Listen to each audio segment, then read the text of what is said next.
Selamat siang, kami dari kelompok 1 ingin memenuhi mata kuliah kewirausahaan dengan tema menjalankan bisnis apotik. Saya sendiri Inke Regelian Ginting sebagai konsultan bisnis dan pelanggan setia. Saya Sarah Arsati sebagai Kepala Bagian Pemasaran.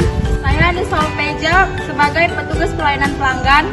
Saya Yagustina Pardede sebagai Kepala Bagian Keuangan. Saya Dewi Lestari Sarati sebagai Kepala Bagian Pengadaan dan Stok. Saya Asnarita Ambarita sebagai pemilik apotek sekaligus sebagai apoteker. Kenalkan, nama saya Apoteker Asnarita. Di sini saya akan menyampaikan yang menjadi visi misi di apotek kami saat ini. Yang menjadi visi dari apotek yang pertama itu menjadi apotek yang terpercaya, yang berorientasi pada kepuasan pelanggan. Jadi di sini mengusahakan bahwa setiap obat-obat ataupun kebutuhan yang dibutuhkan masyarakat kami upayakan ada di sini di apotek ini. Kemudian kami mengusahakan supaya masyarakat itu tidak kesulitan di dalam memperoleh pengobatan.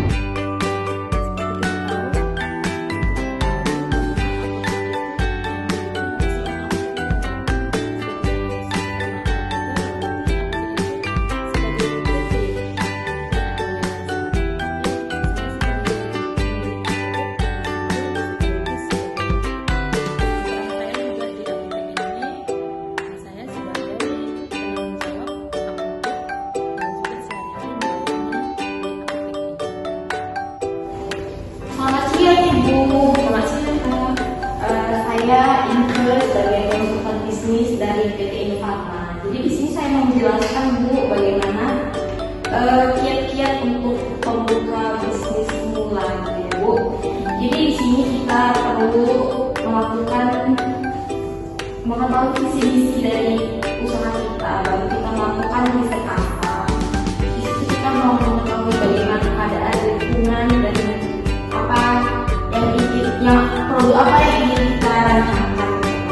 Baru yang tak kalah penting itu analisis SWOT, strength, weakness, opportunity, dan threats. Jadi di situ kita mengetahui kekuatan bisnis kita, kelemahannya, bagaimana peluang bisnis kita, dan ancaman apa yang dari pihak luar, dari perusahaan yang luar di bisnis kita. Jadi itu untuk kiat-kiat untuk bisnis pemula ya. Jadi juga kita perlu rencana bisnis yang solid. Jadi rencana bisnis yang solid itu untuk mengetahui persaingan pasar kita. Jadi untuk mengetahui juga investor, kepercayaan investor kepada perusahaan kita. Jadi mereka memiliki modal atau tidak kepada perusahaan kita. Jadi juga bermanfaat untuk investor perusahaan kita. Oh iya Bu, mendapatkan izin apotek kemarin Ibu ngurusnya gimana Bu?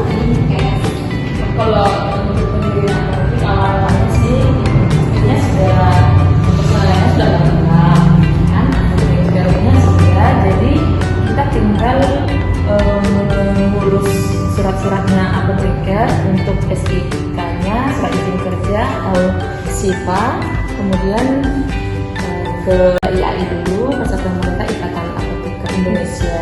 Kemudian dari situ nanti akan dilanjutkan lagi ke dinas kesehatan gitu.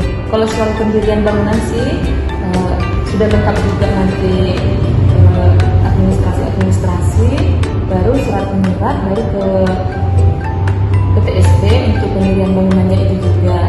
Nanti suratnya kemarin kami lumayan cepat memperoleh surat izinnya. Jadi setelah kami ke PTSP itu, baru nanti dari sana akan turun ke lapangan melihat benang sama titik-titik bangunan gitu. Setelah itu baru nanti langsung cepat diurus untuk izin bangunan.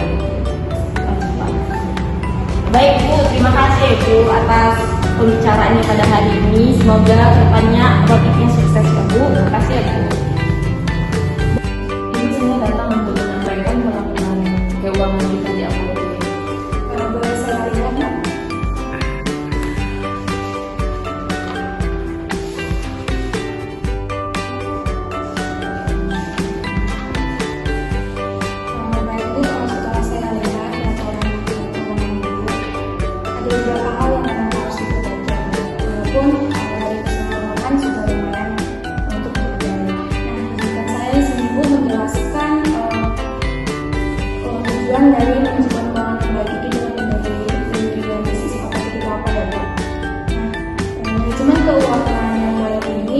manajemen apotek sangat penting ya Bu, karena jika manajemen keuangannya tidak baik, maka dapat dipastikan bisnis tersebut tidak akan berjalan atau operasionalnya tidak akan berjalan.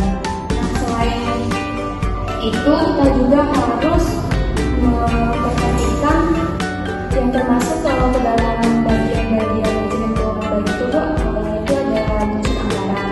Yang pertama itu dalam menyusun anggaran kita harus menentukan pendapatan, yaitu menghitung semua pendapatan baik yang kita terima dari resep obat, dari penjualan obat bebas atau pelayanan kesehatan lainnya.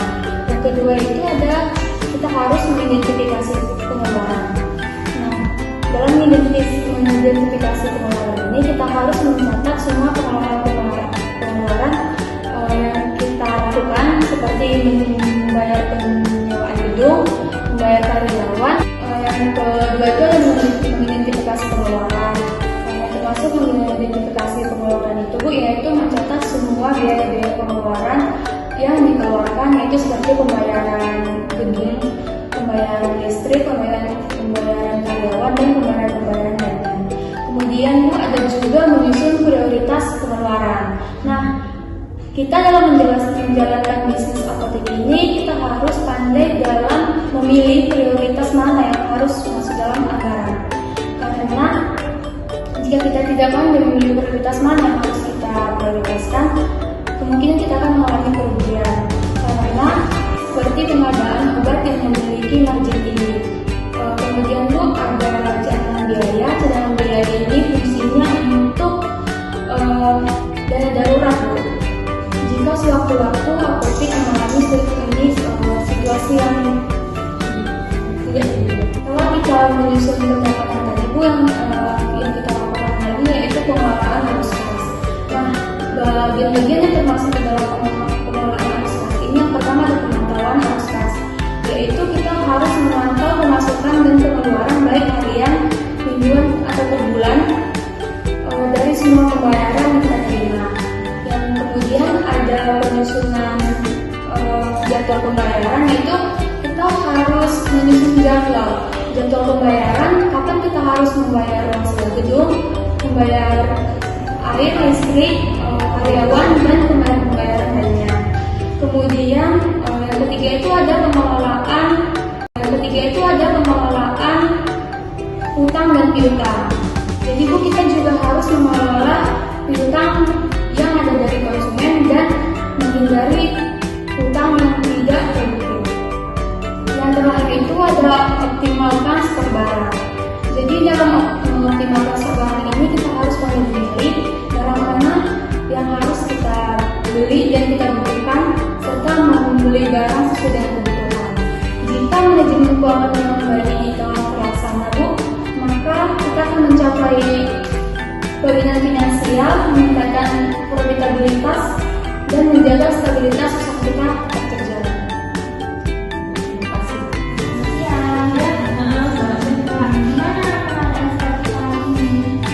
Pengadaan stok aman sih. Ini stoknya masih untuk stok obat kita masih aman.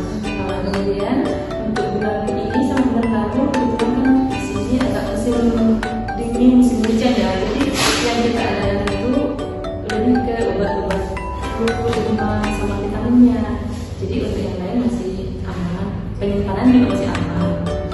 Untuk stok bulan lalu dengan Kalau stok bulan lalu juga masih bisa terkondisikan dari segi penyakit, dari segi anti yang ada masih bisa tidak terlalu banyak stok yang terkena durasi sekarang. Kuat, udah mulai. Berarti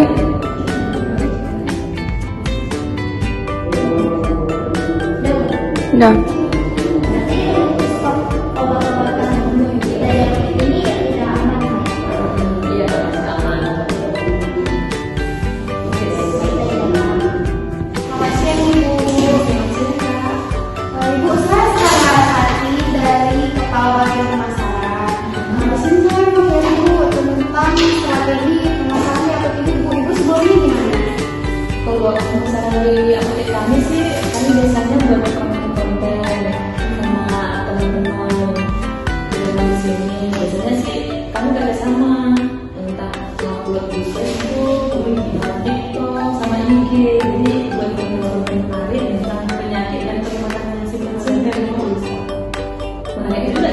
dari lumayan. Oh ya Bu, saya juga sering sih Bu sharing-sharing sama apotek lain buat strategi pemasaran dari saya. Saya ada tips juga, alhamdulillah mereka bagus sih, omsetnya juga naik dari situ. Boleh diceritakan satu kami? Ya Bu, strategi pemasaran itu kayak di beberapa nih, dia dari platform media sosial kayak promosi di Instagram, Facebook, tapi kita bisa tambahin loh kesehatan, kesehatan, tambahin promo dan diskon, itu bisa narik customer supaya lebih kenal dan datang ke akun kita. Terus yang kedua itu kita bisa buat diskon untuk customer yang sering belanja. Jadi kalau ibu nanti ada tamu yang sering belanja, kasih aja diskon, nanti mereka jadi lebih loyal lagi lah belanja. Terus yang ketiga itu apa ya yang ketiga? Terus ini yang sering dilupain sama apotek lain itu sebenarnya penting Bu, itu kita kerjasama dengan klinik atau rumah sakit. Nah jadi kalau misalnya mereka yang datang dari klinik atau rumah sakit tersebut beli obat di tempat kita, kita kasih diskon supaya mereka belanjanya itu di apotek kita. Ya bagus juga sih. Iya Bu, banyak juga apotek yang berhasil dari kita sharing-sharing dengan mereka.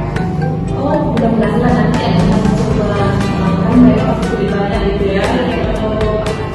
Ya udah Bu, itu sih dari saya. Ibu ada lagi yang mau ditanya?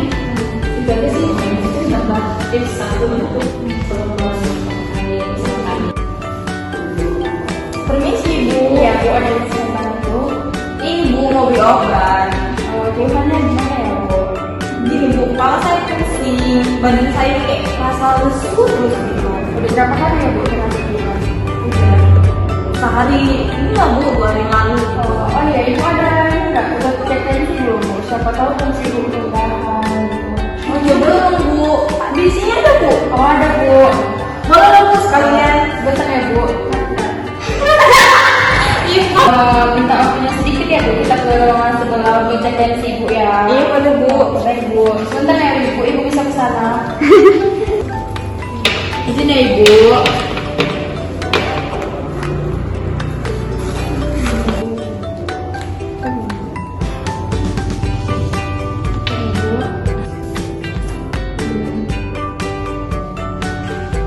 Oh, tensi Ibu ini sangat rendah Bu.